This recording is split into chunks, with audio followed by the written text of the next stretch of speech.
Pan card అనేది నేడు ప్రతి భారతీయుడికి ఒక అవసరమైన ఆర్థిక చిరునామా. ఆదాయపు పన్ను శాఖ నిబంధనల ప్రకారం మైనర్లకు పాన్ కార్డ్ జారీ చేయడానికి ఎలాంటి కనీస వయసు పరిమితి లేదు. అంటే పుట్టిన పసిబిడ్డ పేరు మీద కూడా మీరు పాన్ కార్డ్ తీసుకోవచ్చు. ముఖ్యంగా పిల్లల భవిష్యత్తు కోసం తల్లిదండ్రులు చేసే పొదుపు పథకాలు, మ్యూచువల్ ఫండ్స్ లేదా ఫిక్స్డ్ డిపాజిట్ల కోసం ఈ కార్డు ఎంతగానో ఉపయోగపడుతుంది. 18 ఏళ్లలోపు ఉన్న పిల్లల తరపున వారి తల్లిదండ్రులు లేదా సంరక్షకులు ఈ దరఖాస్తు ప్రక్రియను పూర్తి చేయాల్సి ఉంటుంది. మైనర్ పాన్ కార్డ్ అప్లికేషన్పై పిల్లల ఫోటో ఉండదు.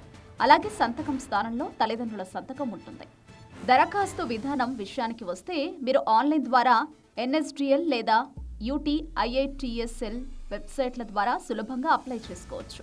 దరఖాస్తు ఫారం 49A నింపి అవసరమైన రుసుము చెల్లిస్తే సరిపోతుంది. ఆఫ్లైన్లో అయితే పాన్ సెంటర్లకు వెళ్లి ఫారంను సమర్పించవచ్చు. ఇందుకోసం పిల్లల పుట్టిన తేదీ, ధృవీకరణ పత్రం, తల్లిదండ్రుల చిరునామా, గుర్తింపు పత్రాలు సమర్పించాల్సి ఉంటుంది.